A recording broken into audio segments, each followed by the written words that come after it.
I'm a great editor and I bring people together, and I'm really about kind of taking an idea, I think very visually a lot in terms of space and digital. I have that ability to really create a great team and pull it off. Hi, everyone. I'm Amy Devers, and this is Clever. Today, I'm talking to Georgianna Stout. Georgianna, or Georgie as she is known, is a founding partner and executive creative director of 2x4, a global design consultancy in New York with a focus on brand strategy for cultural and commercial clients who value the power of design. Her clients include Target, Starbucks, Instagram, Nike, Tiffany & Co., Tom Ford, and Malin & Getz. In the cultural sector, she's led brand identity and exhibition design for institutions such as the Cooper Hewitt, Brooklyn Museum, Dia Art Foundation, and the Studio Museum in Harlem. She's directed product development at 2x4 for Knoll, Maharam, and Tarkett. 2x4 has notably been long-term collaborators with both Prada and Rex, formerly OMA, and is highly regarded and quietly legendary in their field for being early pioneers of a holistic, multidisciplinary creative approach to working with brands. You'll hear Georgie also make mention of her husband, David Weeks, a lighting designer, current Rome Prize winner, and early guest of Clever on episode 12. She's thoughtful, kind, and a creative force of enormous magnitude. Here's Georgie.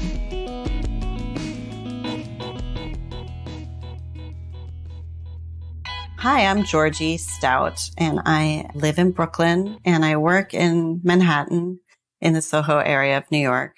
I have a design studio called 2x4, and I am one of three partners. My partners are Michael Rock and Susan Sellers, and we run a creative studio that really merges brand with experience and kind of in all ways that brand can come to life. So it could be brand identity. It could be something much more experiential in terms of a retail space or a corporate space. And we do a lot of cultural work as well. So we work in kind of all realms of design. And it's been a delight to research all the work that you've done. It's also been really interesting to me how you were able to carve this wide open space from a long time ago when that was relatively unheard of. So we'll get into that. But before we get there, I really want to know a bit about how Georgie got to be Georgie. So can you take us all the way back to your youth, your family dynamic, and the formative experiences that left an impression on you? Yeah, so I was born in New York City. My parents met at college and ended up both being in New York and getting together here. And I was born in the city, and my full name is Georgianna, and my mom had wanted me to be Jana, which was one of her best friends. But I was also named after my father's grandmother and just became Georgie, which was one of those names growing up that everybody was like, that's a boy's name, or had opinions about. And I honestly haven't met that many Georgies in my life. So I appreciate it. And I like having that kind of like space to have developed my personality within. So I grew up initially in New York. My parents traveled a lot for work. My father was a programmer early on, and, you know, he would get sent all over the place for different projects. And so the family would go with him. And so, when I was young, I lived in Arizona. A clarifying question, a programmer early on, like what is the life of an early on programmer like? He studied math in college and started doing like computer programming in the 60s. So it was really the kind of foundational languages that allow computers to just turn on and create. And what was interesting about him was he was a mathematician, but he was also an artist. Like he had really wanted to be an artist, but that wasn't really like a viable, quote unquote, career at those times. So he was kind of pushed into engineering by his family and then eventually into math. That's the path he took, but he had this very creative mind. So growing up, he worked doing his programming during the day, and then at night he painted and also was an amazing photographer. And so like a lot of my childhood photography is, I have no like color snapshots of my life growing up, but I have these artful, beautiful black and white pictures of my sister and I. So like, it's kind of amazing but also like a lot of times I miss like whole chunks of like I have no photographs of my home growing up because that wasn't like interesting to him as a subject matter. Right. No, like just standard blowing out the birthday candles. Totally. None of that. And because, cameras were kind of a novel thing at that point, you either had your little automatic camera or my dad would have like a black and white that he would walk around with. So we never were a family that had like a little color photo camera around. No snapshots, just composed art photos. Yes, totally. Wow. I always wonder, like, if somebody who didn't know you at all discovered your life through these photos, what do you think they would discern from that? It's very romanticized and very like, because I think the biggest part of that childhood story is that we ended up moving to Paris when I was about 4 until when I was about 8. And I had a younger sister, 2 years younger. So we went to France and lived in Paris for 4 years. And so that was like an amazing experience, both from like when I look back on it visually as documented by my dad, also because they, every weekend we ended up going somewhere. So like there's pictures of us in Ireland and Greece and just all over, and these really amazing black and white photos. So it's very romanticized, I would say. Sounds like it. I mean, it also sounds legit romantic, like just from a reality perspective. Yeah. And I mean, I think they had a great philosophy about life, which was just like pick up and go wherever. So we traveled a lot, and it wasn't like fancy by any means. Like it was very much like just driving in our like Renault 4 like tin can car through the countryside and like finding a hotel to stay in. And it was very cool like that, just very embracing the adventure of life in a kind of scrappy and resourceful way. Yeah. And my mom was always present, and she didn't work at that time. So she just was with us and making our lives happen in a really fun way. That does sound like a very romantic childhood. One of the things that sounds amazing about it, too, is from 4 to 8, you get this picture of the world outside of your domestic landscape. And so any sort of ethnocentrism was probably completely dissolved. And your worldview is now shaped growing up from a much broader perspective. I think that's right. And I think also like they were very much like they would call themselves beatniks. I think when we lived in New York, like I've had people say like, oh, your parents are such hippies. And my mom would take very big issue with that. But they had like a very kind of open, and I think art was a really big part of the vision, right? So like I went to a Rudolf Steiner school in Paris where I learned no practical, like when I came back to the States, I couldn't read. I was like way behind in math, but I was like, I knew how to knit. I knew how to play recorder. I could like do pottery. Like I was very crafty and could kind of create in all these different ways. And I think the way we learned math was through drawing, like, on a clock, you would draw your times tables was like start at 12 and go 3, 6, 9, like with drawing and stuff like that. So I think my whole intro to those bigger concepts was through art in a way. It sounds like the concept of embodied and visual learning was very much baked into it.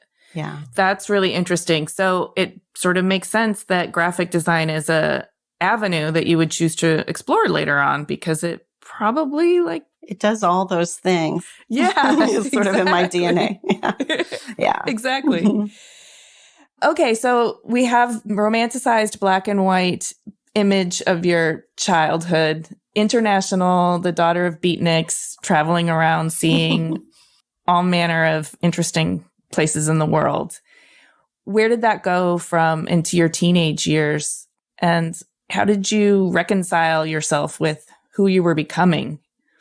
Well, it was interesting to come back to the States because I think my parents, we didn't really know anything about America, weirdly. It wasn't something you would talk about or think about, really. It was just, you're just living your life as a child, right? But you're learning mostly like European ways, history, mostly French, right? And then we came back to the States. My parents came ahead, and my mom decided that she didn't want us to grow up in New York City, but like wanted to be somewhere where we could just have a kind of a more down to earth childhood and be in nature and whatever.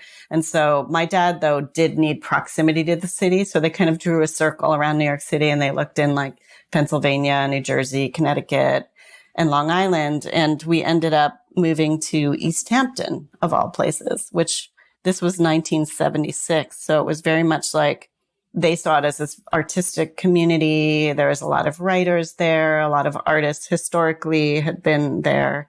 So essentially moved to the beach, like in this amazing, beautiful spot, which was an amazing place to grow up. But a kind of also rude awakening in terms of just like education and kind of American culture. Like we felt like we didn't know anything about it. And so first day of school, when everyone stood up to do the Pledge of Allegiance, I was like clueless. What are these people doing? This is cultish. Like, what are they talking about? You know what I mean? It was just very, very like confusing, and it was never explained. And it was just like, the whole thing was so confusing to me. Yeah. And then, like I said, I was like in the, whatever it was, like the yellow workbook for math, which was like the lowest. And I was like a horrible speller, which I to this day am. Like I came in at third grade. So I missed those kind of foundational, like first and second grades where you learn all that stuff. So I just kind of dove in and did my best. But I was not a great student probably till like sixth grade because I was just sort of catching up. You know, that's interesting. I don't think we give a lot of thought to it, but the way that you're taught, it's been sort of codified, right? So if you have to transplant yourself from one manner of teaching into another one where everyone who's your classmates kind of like, they got the brief, they got the memo, they're doing it the way it's done here. Right. And you have to assimilate now because you are essentially, you're trying to assimilate to an inside language that nobody's realizing they need to go back and explain to you. Yeah, that's a good way to put it. I remember too, it was because it was 1976. It was the bicentennial. Mm-hmm. And the first kind of big school activity was like, you know, to dress up as pilgrims and go. And East Hampton has like an old windmill. So like there was like a maypole and I remember my mom sewing us, like finding it hilariously fun to like sew all these like colonial outfits with bonnets. And we were just like, what is this place? I don't understand. Why are we dancing around this pole? Why am I wearing an apron? I don't get it. It was so confusing. That was like my first year here. And I was just like, I don't understand. That is so funny. It's so funny to look at, you know, the cultures and customs that you were raised in from an outsider's perspective and just see how absurd they are. And like, yeah. So funny. So feeling like an outsider, but also in your homeland, I mean, did you feel a certain familiarity as well? And did those two eventually find some reconciliation with each other?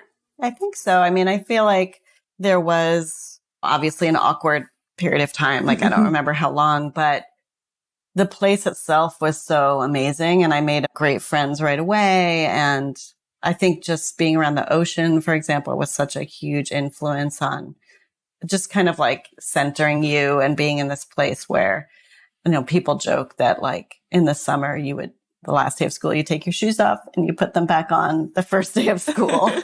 So it was like really like living in this really natural place and just finding connection with that. That does sound idyllic. So you said around sixth grade, you started becoming a good student. What about around 9th, 10th, and 11th grade when puberty hits and you're really sort of forging your identity and you know, stating your values through the way that you express yourself? What did that look like? I think I had this one teacher in sixth grade who was sort of known in the education system there. Her name was Pinky. Nice. Her name was Violet Webb, but everyone called her Pinky. And her particular way of teaching was really like what you hear a lot about now. Like we said poetry every Wednesday. You had to learn a poem. So I was like an expert in Shel Silverstein, of course. and you had to bring in a news item every Monday. So do you remember how the New York Times used to have those brief, like in brief, kind of the first page of the printed New York Times had like the overview of the news. And I would always be reading it in the car on the way to school. Just these things like that. It just put me much more in touch with the world in a sense, like not like just we're learning everything in this classroom, but really thinking about the world in a broader sense. And we started language at that time. So there was just a lot more going on, I think. And ninth grade is when you moved into the high school there. So that was a really exciting, fun year. And I remember really great English classes and really great art and having a kind of great social experience at first, but then immediately coming up against the whole kind of high school way that happens, you know, the kind of popular versus the artsy versus the whatevers. And like, I think I just did all of it. And so it was fine. But then I sort of started going more into an art place, which wasn't really cool, I guess. So I think a lot of those things split there. And I really wasn't happy at all at that school after that. Like my sophomore year was fine. My junior, senior year were just really not fun. What kind of miserable? Was it like socially, intellectually, creatively? I had a great group of friends, but it was very much like a small group that didn't fit in. It was kind of a combination.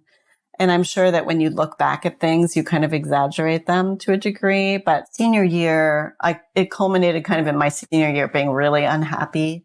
And my mom, as always, like recognizing these things before I do, said, well, maybe you could graduate in half a year. Why don't we talk to the school or whatever? And so if also kind of my mom was always like, in touch with my whole group of friends, essentially. So like my one other really close friend and I both decided to not do our senior year. So we basically like took half a year. We had to double up on gym. That was the only thing we had to double up on in order to graduate. Oh. And I think we were so bad at gym too. Like when they did field hockey, they would let us play golf instead, for example. So we were like never fitting in, you know what I mean? We were always like the ones who were like, just let them play golf around the track for gym because they can't do the field hockey thing. Okay. So like your feet are happy and you have all these sandals and barefoot moments that feel really good, but then school felt like this really uncomfortable, pinchy shoe that you just couldn't wait to get out of. Yeah, I think that's right. Okay. Yeah, because summers were always like, so much fun. And there'd be all these different people in flux into town during that time. So you would have all these different experiences. And then school felt more like heads down time. Do you feel like the structure of school was part of the problem? Like this sort of rote memorization? I think so. And I just wasn't great at that stuff, right? I liked the concept of math. I liked the concept of science, but I just wasn't great at sitting at a desk and just sitting there and doing whatever I had to do. I was definitely interested in the arts and I did a lot of work outside of that, but I didn't really recognize it as like what I was going to do in the future. It just was sort of part of what I was interested in. And in fact, I was really interested in fashion and I was interested in photography and I was interested in all these things, which to me added up to a career in fashion design. Mostly because I had no idea that graphic design was even a thing. I knew there was advertising because my bedroom was like papered with like Calvin Klein ads and all of that. So I had like all of that kind of visual awareness, right? But I thought that advertising was kind of like men with cameras taking photos of Brooke Shields with her clothes half off, you know? Right, that was my vision of what advertising was. And so I was like, I want to make the clothes because I don't want to be in that world, right? Yeah. I just wasn't aware of the kind of breadth of what you could do. And I feel like I've heard that story from other designers. Like it just wasn't really an awareness that those careers were things you could do. Of course, I knew architecture, which also seemed to be all kind of older men doing some kind of large skyscrapers in my tunnel vision of what it was. And I knew like painting in the sense of like de Kooning lived out there. And, not that there were no women models, but it was like somehow felt very untouchable, a lot of those things. So to me, it was like, I want to make these clothes and I want to just figure out how to do that. So I hear that story from so many people, and it's also my same story. I had all these creative impulses in high school, but I had no idea where to place them and how to think of them as something that I could turn into a career. I also had my room littered with all of these posters, and it was like an incredibly sort of creative interior space that I was really excited about. But same, it all added up to fashion design for me, at first, at least, until I found a different path. And okay, so catch me up. If this is leading to what you think is fashion design, what did that mean? You graduated early. What did that mean for your college trajectory? So I graduated early, which meant just walking out mid-year. And then my mom, the deal was like that second half of the year was going to be making my portfolio and getting that work together. So I actually went back to Paris on my own and stayed with a friend of hers. And I did a ton of photography while I was there and took French, like at the Alliance Française, and then just trying to like re-engage with that part of my life. And then I came back and just was sewing a lot, making clothes. I was really into collage. So I did a bunch of almost like fashion ads, but out of collaging existing stuff. Mm-hmm. Things like that. So most of my portfolio was that. I took like a watercolor class, I think. And I remember going to like one of those portfolio day fairs at Pratt in 85, which was like Pratt in 85 was very much in a kind of dangerous quote unquote area. Like it was not very user friendly from a young girl out of towner point of view. Okay. But I remember going to that and they were like, we'll accept you right now. And I applied to Pratt. I applied to Parsons. I applied to, I think what was called the Museum School at the time in Boston. I applied to RISD and I got in all of them and I was waitlisted at RISD. I didn't really have a preference. I thought New York is best for fashion. So I was like, Parsons seems like the right fit and started school there. And I remember going to like their assembly night where you learn about all the different things you could go into in your sophomore year and sitting through. And it was like, there's illustration, there's painting, there's architecture, interior design, furniture, and what have you. And when they got to graphic design, I was like, that's what I do. That's what I do. I could do that. Like it was like this eye opener, like, oh, actually collage is just like designing things with words. Like it was like this light went on in my head that suddenly I felt like that's really what I want to do. I don't want to do fashion. Also being in New York and sort of understanding better what the fashion design scene was, I was like, I'm not competitive enough. I'm not that ambitious that I want to do that. I just don't think that's me. Yeah. I had a similar experience. Yeah. I feel like a lot of people did. I mean, I feel like it's pretty normal to go off to school and figure out that your first choice wasn't really the right choice. So I think that's a story that we hear a bunch of times. With my story, I mean, it's not unlike yours. I went to New York City in 89 to study fashion at FIT. And because I came from Michigan, I think New York was very novel to me. So I really enjoyed being in the city. But I also found that I was not a fit for the fashion industry.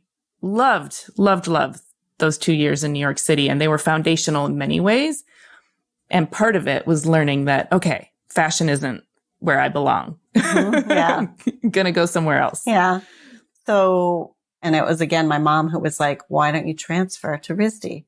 Because you got in, like I did get in on the wait list eventually. And she was like, you need to be somewhere outside of the city. And I reapplied. They accepted me. I did end up going to RISD for summer session. It was like a complete transformation of just everything in my life, I had the most amazing time. I made lifelong friends who I'm still really close with. It was like so much fun. And it was really like that cliche moment of finding your people and, and my people not being any particular type of people, like a really wide diverse of people who were completely different from each other and from completely different backgrounds, but yet kind of all had this quirky way of looking at life and like a really funny sense of humor and like a nostalgia for like Steve and Edie or like all these really weird kind of things that tied us together. Like I remember the movie Brazil came out that summer. Oh, yeah. And I remember going to that with this huge group of friends. And it was such a like example of what we all felt and believed in kind of, you know, with like really weird point of view, like really kind of nostalgia for some period of time, but also like a really new way of thinking about things. It just sort of like a lot of the experiences I had that summer really solidified like at least the next 10 years of my life. I feel like were affected by that. What a great choice. Again, thank you, Mom, for recognizing. Totally. And at the same time, it can be such a relief when you realize you're in a place where you really can grow, where it feels really fertile for you, where it feels like you don't have to struggle against people misunderstanding or misinterpreting you, and where you also feel like you can explore everything and it's not going to be an issue. And it sounds amazing. And I'm glad you had that experience and you lucked into it. I wish we could all go back to that place. I'd like to be there now. Yeah. I think also like that period of time, the kind of like late 80s, early 90s was also like this really fertile time for, I would say, design as a whole, kind of like before it was called design in a weird way, like, right. But we were all making things. Of course it was called design, but I'm saying like design in the bigger sense that I feel like people use it now where you recognize everything is designed, right? Well, still working on getting people to understand that, but yes, we do. But I remember that time I was still in high school, but MTV was a big thing. And my dad's like, why do you watch this MTV all day? And I was like, well, it's kind of interesting. There's a lot of like creativity in the cinematography and the direction of videos, but the graphics are great. And my dad's like, what are graphics? Yeah. And I'm like, I didn't even really know how to explain it to him. I'm like, it's that logo that explodes and that man with the flag. Like that's graphics. Yeah. Or what they're wearing or like, like everything about that. And funny enough, my parents were, of course, anti-TV. Mm-hmm. So we always had no cable and we always had like black and white TV when everybody else had, you know, whatever. But I remember going to my boyfriend's house at the time and watching MTV all night over there. And so, and my husband now, David, we were just driving in the car yesterday and I, for some reason, put Annie Lennox on. And he was like, oh my God, when I hear this, it's just like immediate visual connection to that video. And there's so many songs from that period, which I'm sure you've noticed, like, every playlist right now that you hear everywhere is all 80s. Mm-hmm. And it's like this weird, like visual, whenever you walk in anywhere, you're like, oh, that Madonna video, that whatever. It's like, it's so visual for me, that period of time. Yes. So it's interesting that you say that because I do think MTV, like its graphic identity, right? One of the most iconic and one of the first to be like, always changing and malleable, right? Mm-hmm, which became like, I think a huge part of at least how we think about brand. Yeah, that would make sense. Yeah. And then if you think of any video you've seen on there and the fashion of it, the makeup, the androgyny, the storytelling, the narrative construction. Yeah. Yeah. Oh my gosh. So much of it. It seems like, oh, it was a moment in time, but like, I feel like a lot of those things really built a foundation of like visual awareness or something around all these different things. I think you're absolutely right. I was thinking about 2x4, the creative agency that you are a co-founder of, and how the work that you do is so adept at translating a brand ethos into all of these material aspects that aren't necessarily medium specific. And in a way, that's what those music videos were. It was like, how do we communicate the essence of this band in a short, like, commercial that has a soundtrack? Yeah. It's pretty amazing. Yeah. when you think back, and obviously that continues today in so many forms, and films have always done that as well. But I think there's something to that period that felt really fertile in that way, and also kind of irreverent and like not conforming, like in the way that you might think film, even though there were always independent films. And like I mentioned, Brazil or something, that felt more formal and more codified and like perfect. And MTV felt imperfect and in progress and messy. And, one would be really slick. The next would be like cut and paste, like stop motion. And the next would be whatever. And it just felt like this visual overload of inspiration. Yeah. Okay. So you're at RISD, you found your people. You also discovered that graphic design is your jam. And so it sounds like that was a really fertile and thriving place for you. And you said it kind of set the course for your next 10 years. So I'm assuming the whole college experience was pretty satisfying in that regard. It was great. It's funny too, because I feel like graphic design was my major, but really the experience at RISD was more about developing a kind of way of thinking or a way of approaching any problem, right? Even though I was in graphic design, I was a little bit like irreverent about it. I was really like, my influences were like Laurie Anderson or Barbara Kruger, like Richard Prince, things that were not traditional design in the sense of like, they weren't a brochure or a book even, although I was really into artist books, but they were kind of more artistic versions of graphic expression in a way. And that's sort of what I was interested in. But also, there was a big push for kind of semiotics at the time and like really fully understanding what graphic design messaging and visuals, what they can say visually, but also kind of inherently and in all of the different ways that you can understand information and expression through any number of things in design. Right. So I feel like I was much more open in a sense of what I was studying. I didn't envision myself as like traditional graphic designer in a way. And that's one of the wonderful things I think about, particularly RISD as an institution. I remember studying furniture design as a grad student there, and it's still the same. The students who are in a particular major don't necessarily feel compelled to make work that is associated with that discipline. And it's fully supported. I remember telling my teacher, he's like, we're going to do a chair project. So I want you to bring in several chairs that inspire you. And I was like, I'm not inspired by chairs. I'm going to bring in the work of these California assemblage artists and like these other influences that I want my chairs to reflect. And they were like, okay, do what you need to do. Yeah. We'll support you. So from graduation, which was 89, and also, okay, you met friends, lifelong friends. I also met David there, who's my husband. So I met him my senior year. Nice. Yes. Definitely long-term relationship. Yes. From graduation to the founding of 2x4, you're very, very early, like first steps into the professional world. What are the nuggets there that are really important for us to understand that got you into position of founding your own studio?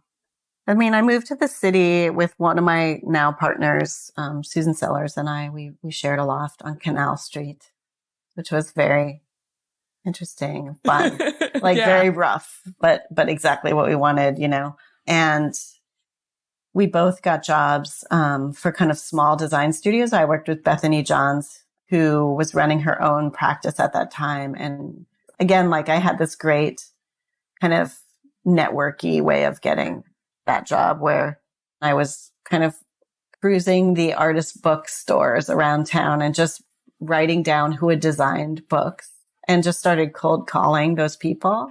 Ooh, proactive, gutsy. And I also, I had worked at Bomb magazine as an intern. So I was also looking at magazines, and I went, and interviewed at Art Forum. Okay. And the art director at the time was Jean Foos. And she actually said, my friend Bethany is looking for someone, and I think you would be a perfect fit. She also went to RISD.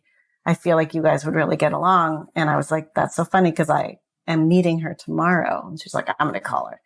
So when I went to meet Bethany, there was just this immediate simpatico between us. And we had a lot of the same kind of things that we had looked to when we were studying. And she was a poet and had become a graphic designer as a grad student. And she was, of course, working with like everyone who I had looked up to. Like she was in progress of doing a book with Richard Prince at the time.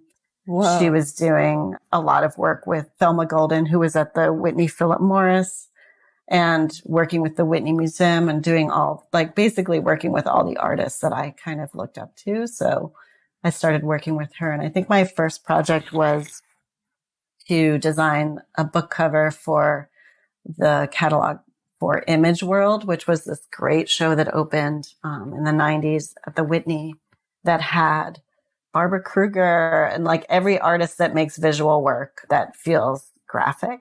So it was all about this idea of repurposing art and visual culture into art. And so it was like everything, like all of my worlds kind of colliding in the right way. That feels exciting. And she was just a great mentor. She, again, like I said, she worked alone. And I don't think I mentioned, but when I was at RISD, I think computers did not exist until my senior year, where they created like a computer lab where we all went and looked at them and said like, those are cool looking. Like, what should we do with that? And we would often like type some things and print it out and then like wax it and put it on board. Like it was just clueless. Like there was no sense of what was coming. And so actually Bethany and I worked for her for 6 years, and it was very much like this sympathetic way of seeing. And we both learned how to design in Quark, I think it was at the time, together, and just sort of like built that practice up. Mm-hmm. Continued doing the same kind of work, really for mostly museums and galleries. So a lot of books, a lot of catalogs, a lot of film titles, things like that were all kind of in the cultural world. So that was sort of my background, and simultaneously in different worlds. Michael, my third partner, was teaching at Yale.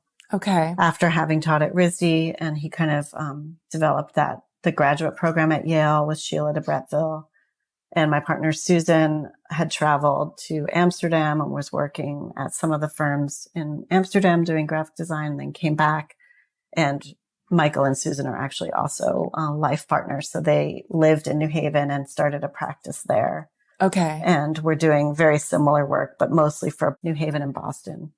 And so at some point they decided to move into the city, and they got this like sublet a loft from friends, and it had like a big studio space in it set up. Oh, those were the days. Yeah. You can't get those anymore. No. It was right on Bleecker Street and oh man, 7th Ave. So it was like this perfect spot. In addition to working with Bethany, I had been doing a lot of freelance work. So a lot of book covers, a lot of album covers, CD covers, and trying like my hand at like, could I do this on my own? And so I decided to just take the time off and try just being a freelance designer for a while and see what it was like. And so that kind of coincided with them coming into town, and we shared that space, and they worked on their practice and I worked on my freelance practice in a shared space. And that's kind of the germ of where we started thinking about 2x4. Yeah. If you put all the ingredients in the same oven, they're going to bake together. Yeah. And we started they were doing a lot of work with architects. Like they were doing this magazine called Architecture New York. Okay. At the time, that was one of their big projects. And it was really about the process behind architects and how they think about the work. And a lot of the architects at the time, like they did a lot of features on like Richard Gluckman, who's a big New York architect, also Rem Koolhaas.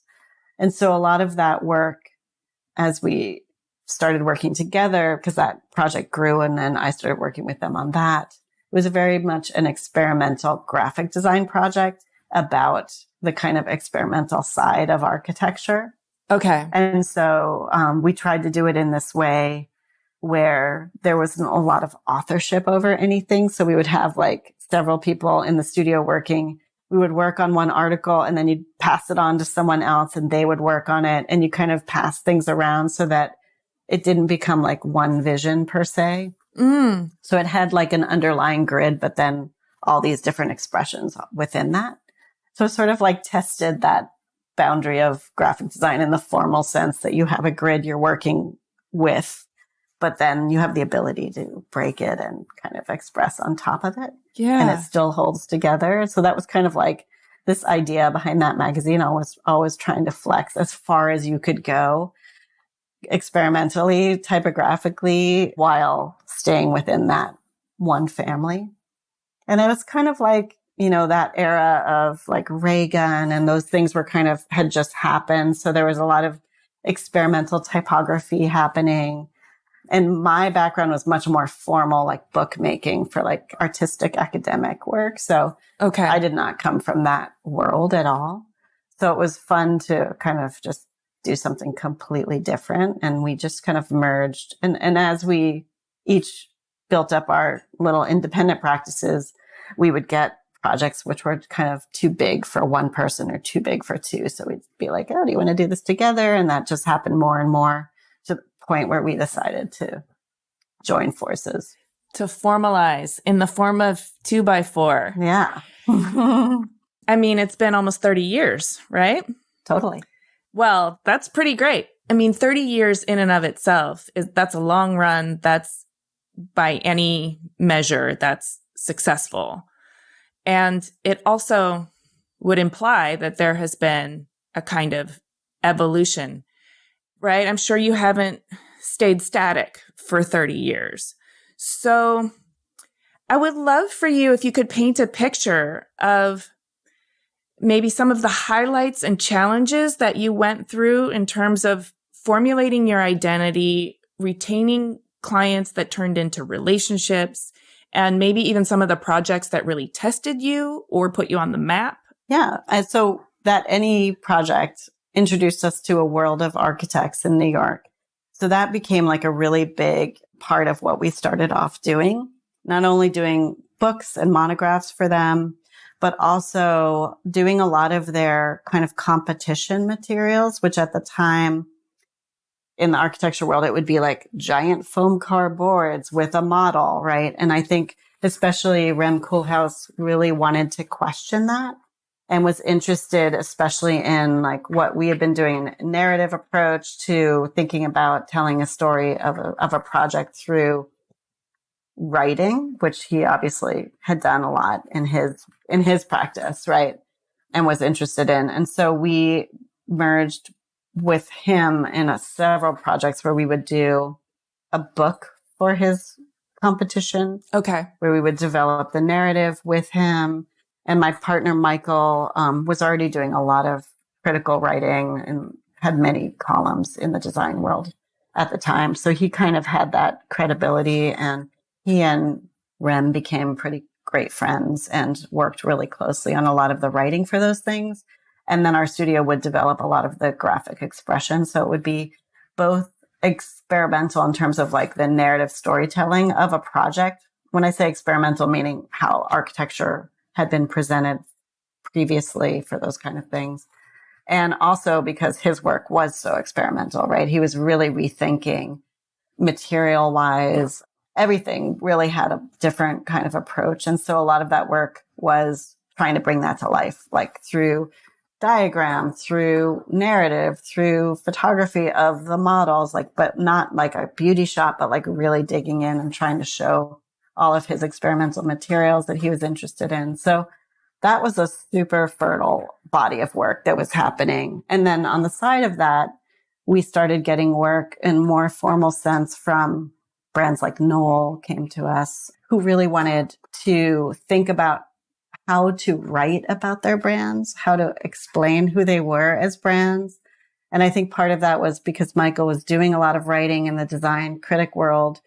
They could kind of see both our visual work, but also like that kind of strength of kind of brand strategy and thinking. Yeah. And so a lot of our work started to take on a more of a brand strategy, pre-brand strategy terminology, right? It was really about defining a brand through words. How do you explain who they are? How do you explain their kind of values, their DNA, and do it in a narrative way that really kind of unfolds their story in some way and marries it with a graphic language. And at the time, we got a lot of brand identity projects, which kind of came through that architecture filter again. Like when an architect would get a big new project, often they would think of us because we had done a lot of work in that world. Mm-hmm. So we went through doing like the Brooklyn Museum back in 2002, I feel like it was, or maybe 2004.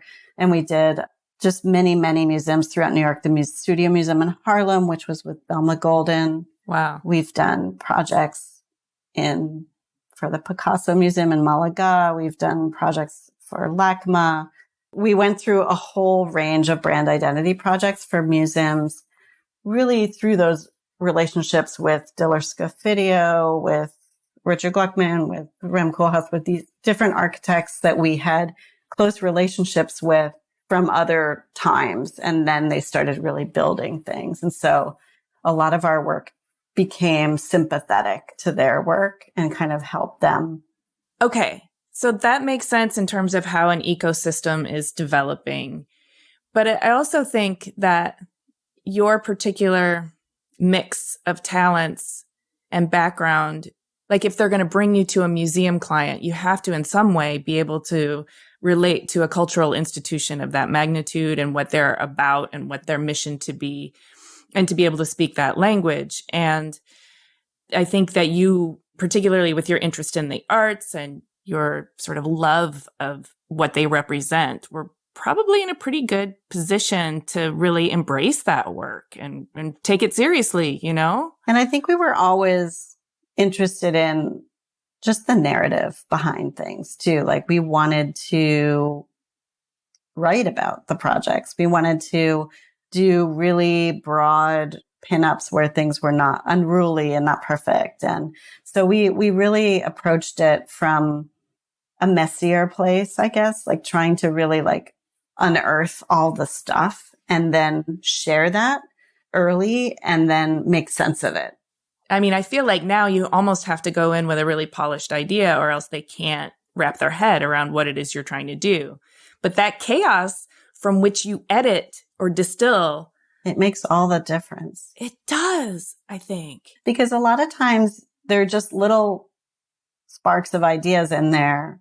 And I think if you polish or get too far down the line, it's really your point of view.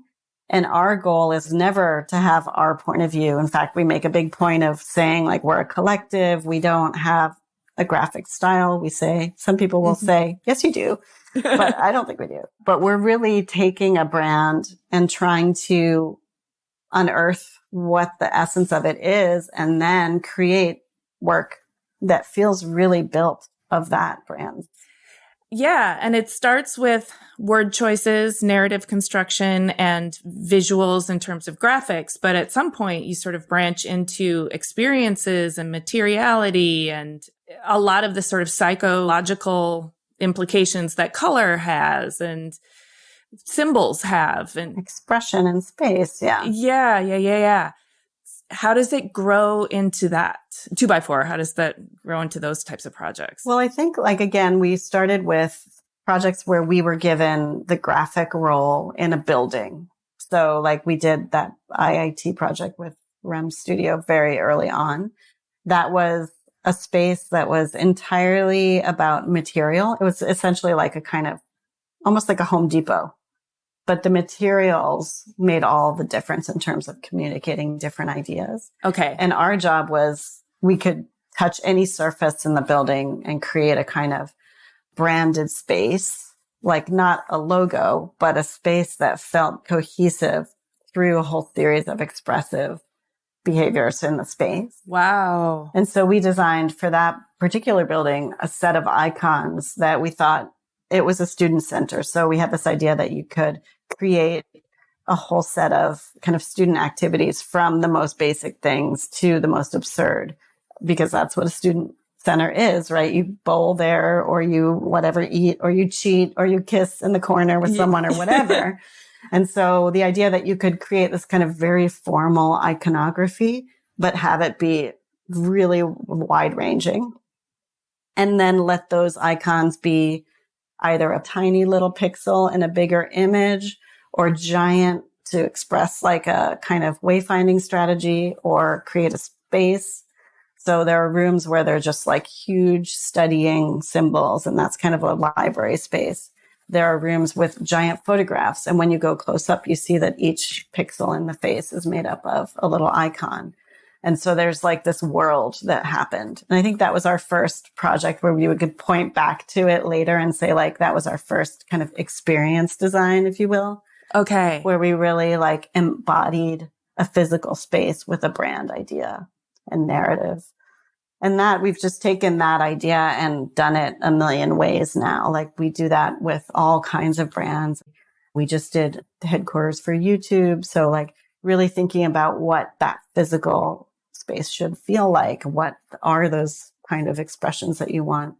And we do that for fashion shows. We just did a few years back, a big show for Prada's women's spring summer where we designed a whole set of wallpapers and kind of experiential graphics that were based in this curation of all women comic book artists. So we took like an edited down set of maybe 5 graphic artists, some of whom were still practicing, some whose estates we were working with, and took a lot of their work and then recollaged it to create these kind of narratives and then wrapped a whole fashion space with that. And as often happens with fashion, they're making the clothes up to the last minute. And so they often then take the work that we're doing and insert it into the collection. So like runway show had the walls covered in this content, but also the models were wearing, the same patterns. And so it was like this super immersive, cool experience. Yeah. And then, our social media campaign was like all in comic book form. And so the work that we do sort of touches on all aspects of how the brand expresses itself, but really kind of all tying back to this one idea, whatever that idea may be for that particular project. As a creative, what do you find the most satisfying about that? Is it a sort of being able to influence all expressions of an idea? I think so. Yeah. I mean, I think that's super.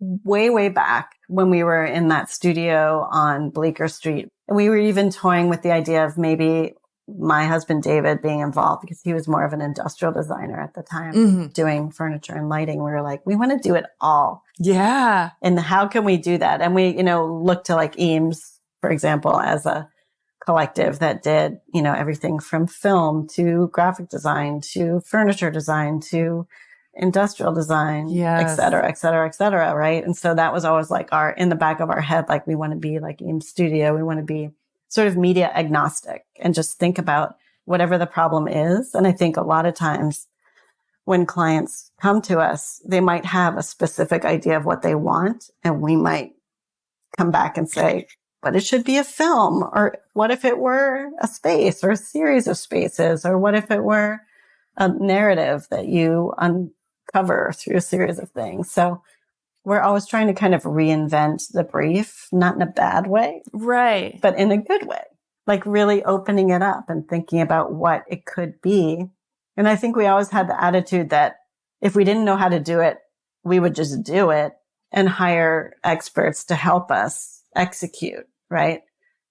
So we didn't worry about like, but we're not filmmakers, so we can't do a film. We'd just be like, let's collaborate with the filmmaker and make a film. Or we often would partner with small architecture studios when we started out, when we started kind of bridging that world and we didn't have the in-house capabilities. We would work with kind of 2-3 person architecture studios to help us with the 3D part of it. But we eventually built that all up. So now we have all those capabilities in-house now. Which I want to talk about, but I also, for my personal satisfaction, I need to know about the growing pains part, where if you're reinventing the brief for the client, did you get pushback where they're like, yeah, but we don't know how to market a film, or we don't know how a film is actually going to sell more product? And then also, how do you budget a project for a capability that you don't yet have, you're going to be hiring out for? That would be the growing pain part. Yeah. Okay, so I'm guessing there were some losses and gains. Yeah. Okay. Yes. In terms of the first question, we really work on projects with clients who value design. So that's pretty broad, right? But I think it does touch on, we're not going to just design a logo from scratch if that's what you want. Like, we're going to go through a brand strategy process and have an idea behind that logo. And then we're going to suggest some other things you can do also, because that's how we work. Okay. And I think we will always, of course, pitch that when we're introducing ourselves to a client and show them that. And we're working with their budget. So we're never going to do something that they can't afford or aren't willing to do. We might suggest it and they might be interested and add it, or they might not be interested or save it for later or whatever the case. But there's a very formal process on how that work gets done. We're not kind of going rogue on anyone. Right.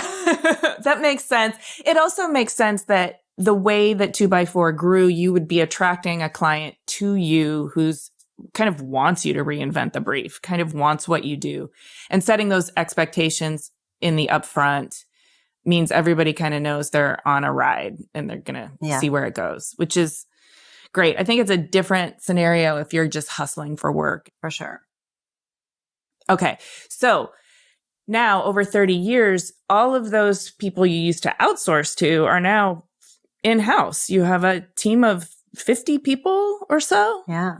Architects, designers, a digital team. Can you give me a snapshot or the aerial view of the 2x4 as a creative studio and practice today? Sure. So there's 3 partners, as I said, and we have a managing director who's really been key in terms of that budget piece, like really keeping us on track and like being realistic about how we budget things, which made all the difference.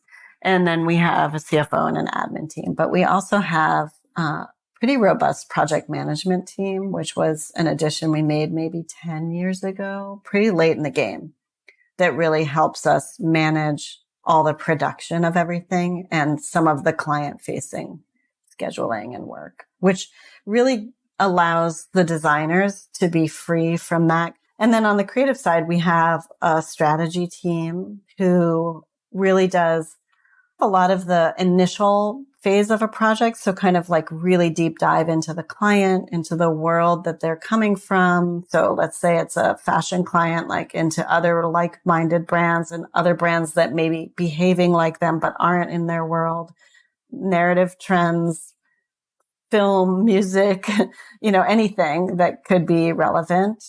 Also could lead into little deep dives into subject matter. For one brand, we did a little deep dive into coolness, like what is cool, for example. And we love doing that kind of stuff, like creating like... Oh, that's probably where you learned about me, right? Yeah, exactly. You were in there. So like these little mini briefs, which can be purely internal or could be shared depending on any number of things. Okay. So that team is made up of a lot of different types of disciplines. Like some people are retrained as strategists, some people are literature majors or art history majors or whatever. And they come and kind of learn the way that we do it. And so there's a lot of research and kind of back end work. But then the big part of the work is really formulating that into kind of an idea, a kernel of an idea, and then a whole expression that's verbal. And that might include narrative. It could be tone of voice. There could be copywriting or not. And then there's a brand team that works very closely with that team.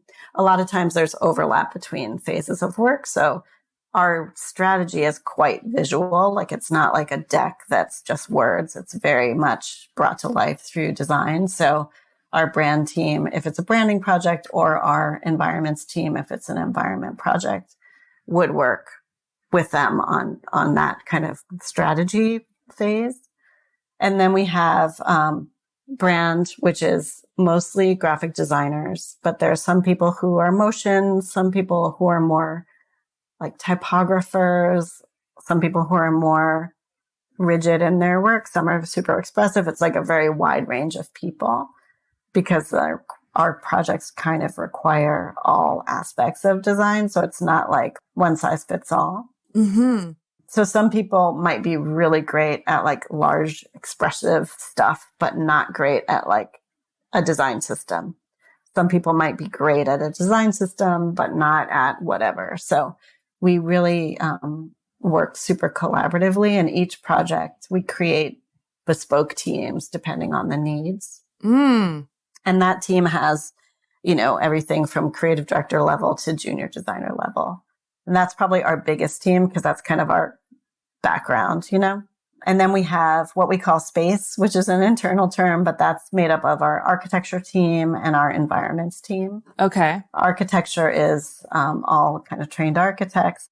And then a lot of that work that they're doing is thinking more holistically about an overarching spatial experience, as well as like ground up building capabilities at building scale or at exhibition scale. So it could be take any form.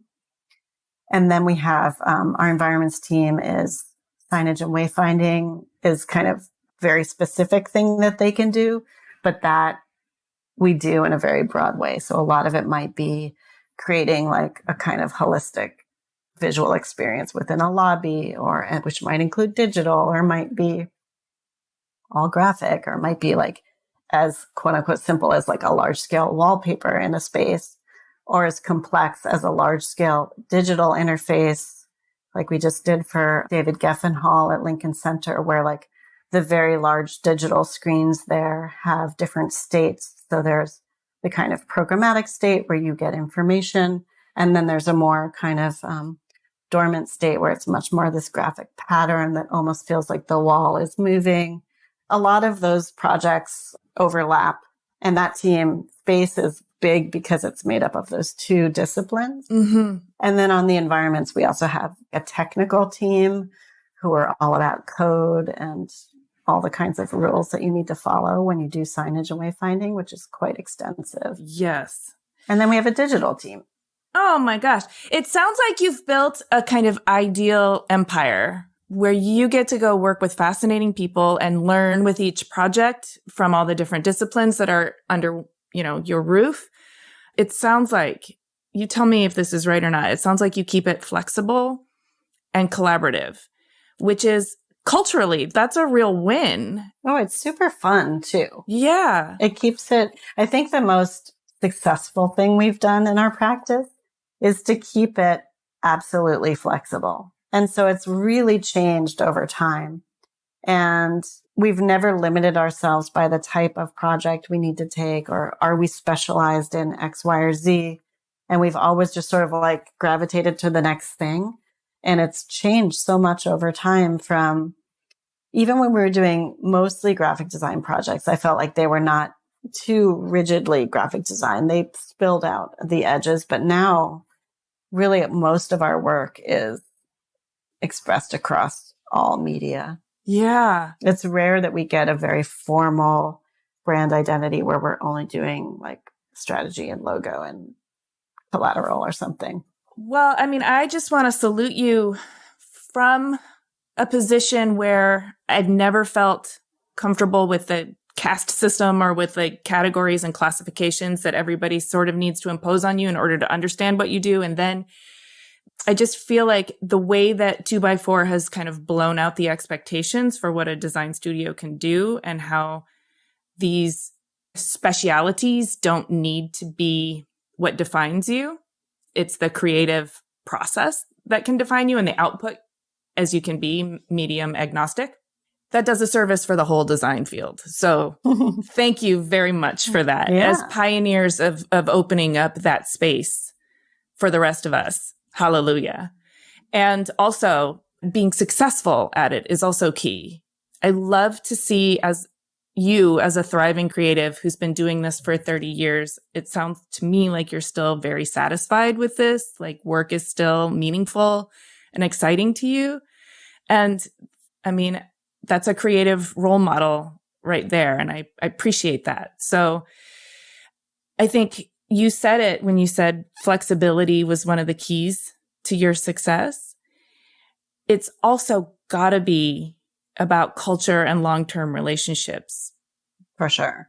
And so can you tell me, like, what do you think is the special sauce or the magic between the three founding partners, and how you've been able to cultivate such a thriving culture that stays collaborative and flexible, which is a feat in and of itself.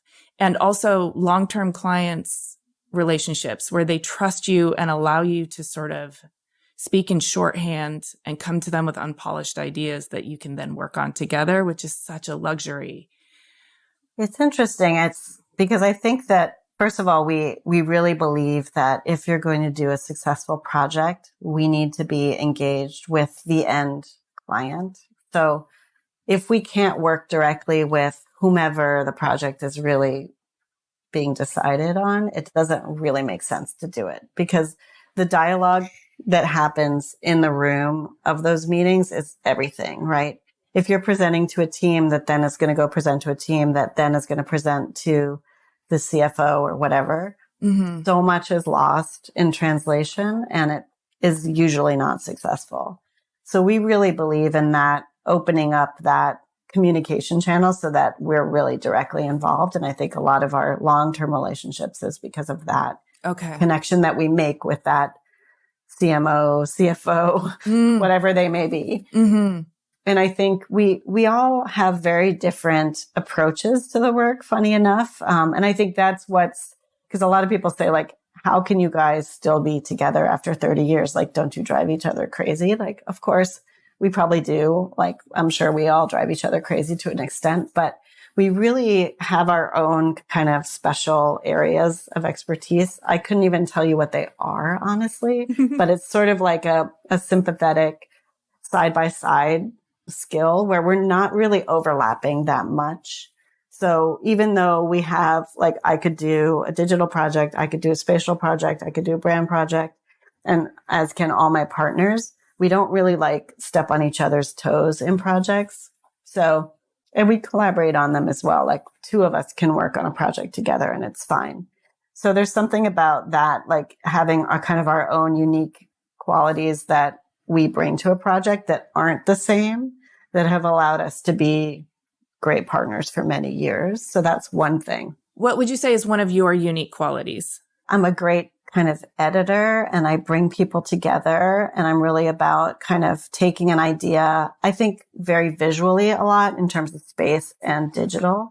And I think that I have that ability to really create a great team and pull it off, like through a whole series of like art directorial roles and collaborative efforts and things like that.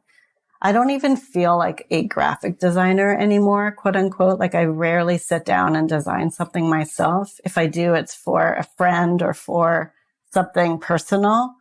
But really, it's kind of knowing who the right person is for the right task, what their skill is, and bringing the right teams together. And then the kind of bird's eye view of everything and sort of figuring out where we're not going right or where we are and kind of directing it. And that for me has been super satisfying, because I think if I had been left to just be a designer on my own, I wouldn't have been able to do half the things that I've done, right? Like, I'm not a great writer. I'm not a great graphic designer. I'm not like, but I am good at a lot of things. And all those things also are, it's kind of a vision thing, right?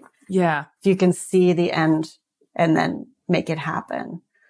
And I think, you know, both Michael and Susan are much more academic than me. They both have taught for many, many years. So they're very much in that world. And so they bring a lot more of like history of design and that kind of quality that I don't really have. Like, I'm much more the popular culture one in the room. Whereas like Michael could bring up any number of things from graphic design history where I'd be like, but have you heard about this, you know?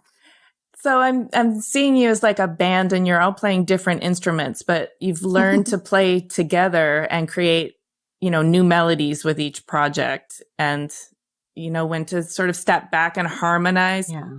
Our teams are really, really good. It's another interesting thing that we really do have long-term employees. Like, people have been there for 10 years. It's unusual. And I think it's because we give a lot of room for people to grow and take on roles, and we really trust them, and we don't second guess a lot of the work. Like, it's not heavy-handed directing. It's really more nudging. And I think people feel a lot of freedom and ownership over their projects.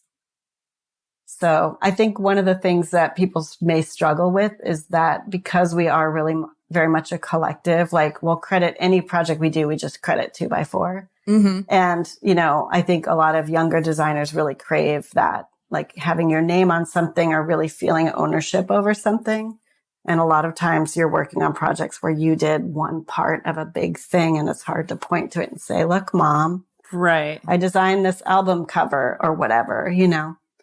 So I think that could be a struggle for some of the designers inside the teams. But I think ultimately you get to work on really big projects that you might not get to work on otherwise. And you're one of many people in an amazing expression of something. You know?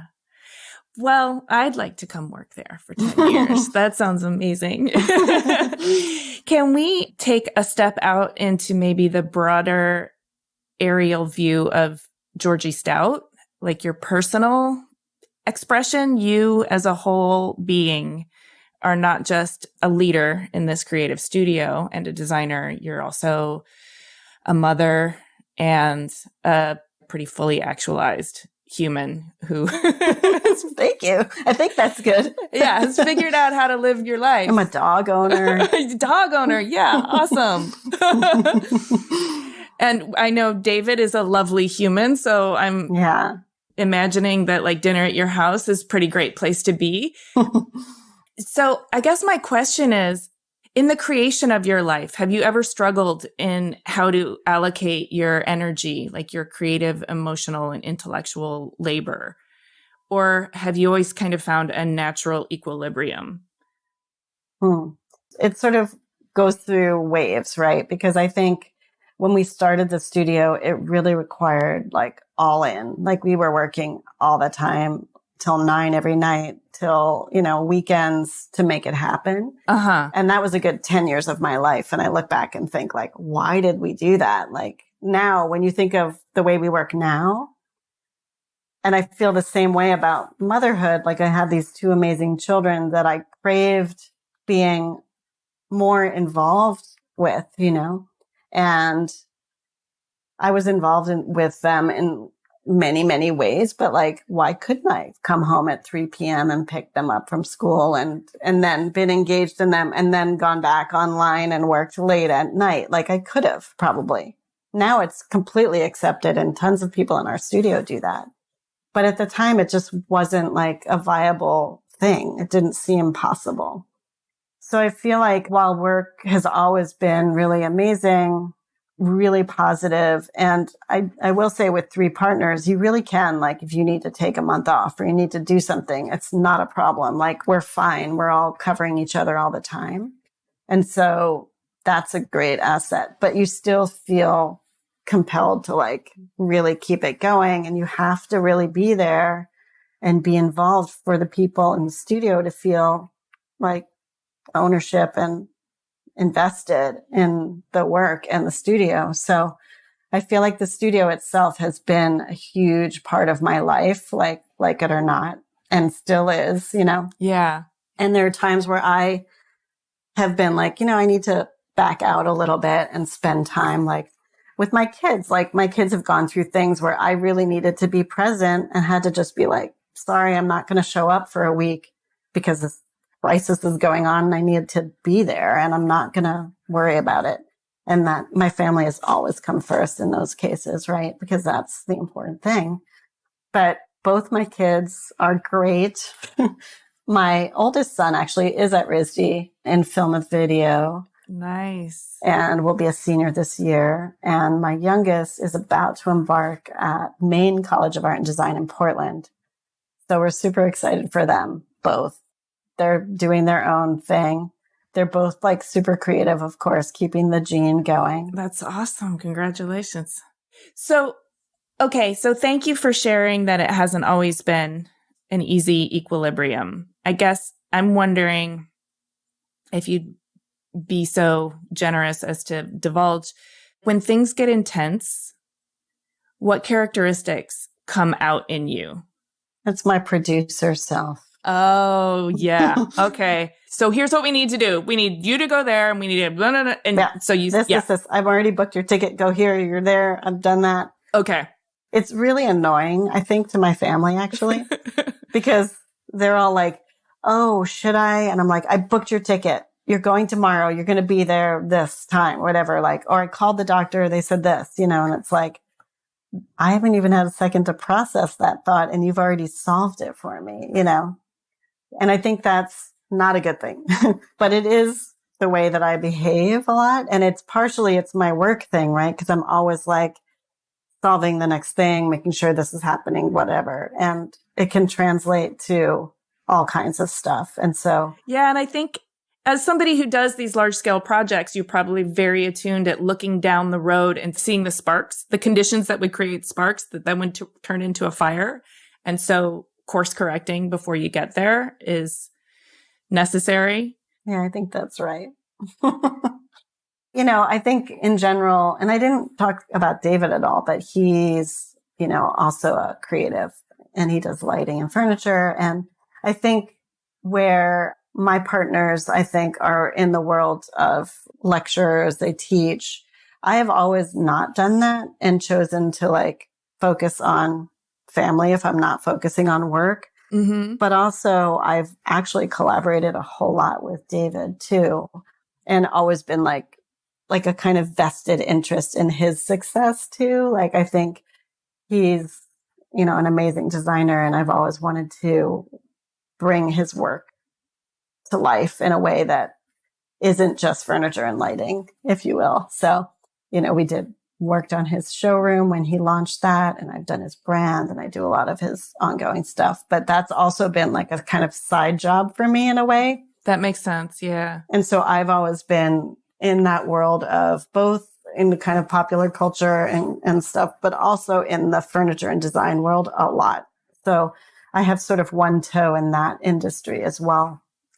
And that sounds like also some of the great synergies that are happening at the studio are also happening at home in terms of being able to collaborate on life and art, mm-hmm. bringing your strengths to complement the other person's, not necessarily weakness, but maybe where they don't have a strength. And so you can sort of make something that's greater than the sum of its parts, which. Totally. There's nothing better than having a person like that in your life in terms of having a home and wanting to build stuff, and everything's always let's just build a table, or whatever. Yeah. It's so great. So.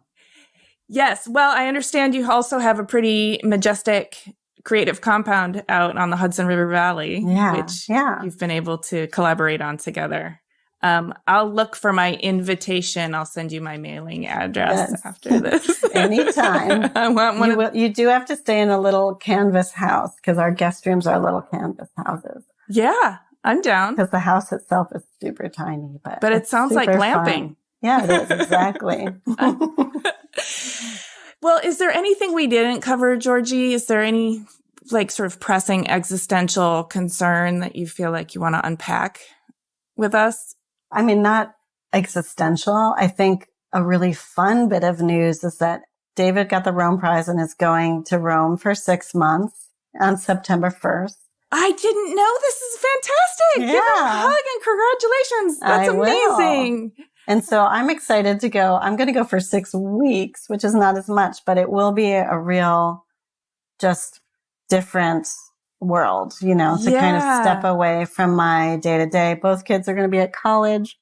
Someone's going to come stay with my dog, and I'm going to Rome and just kind of chill. I'm going to work, but I'm going to work half time and kind of just be off, which I don't think I've literally ever done my entire career. I think the longest I had off was maternity leave, and then away from the studio would be during COVID. But I've really never had a moment to step away and just be in the moment, be in some other place and feel disconnected in a good way.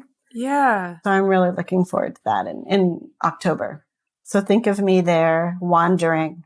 I will. And I also will be really interested to hear an update in terms of how being able to unplug like that and sort of absorb a new set of stimuli, how it might change your perspective. Yeah.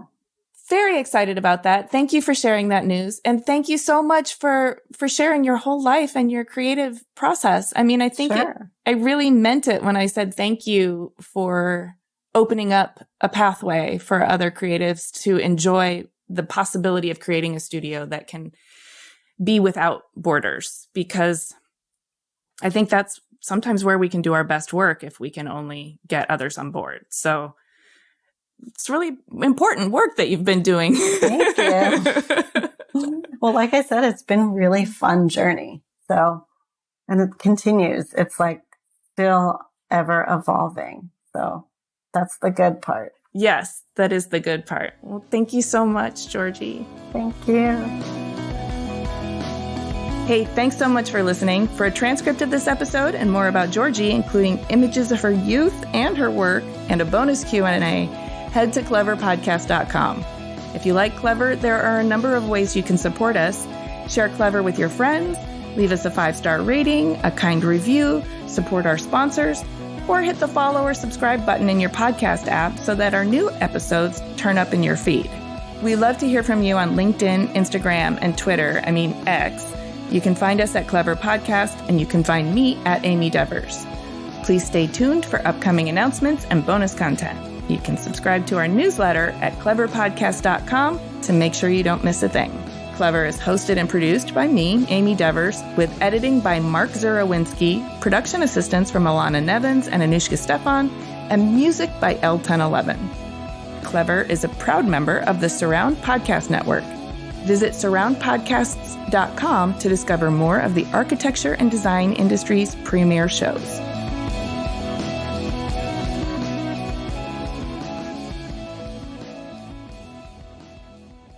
Those are cool looking. Like, what should we do with that?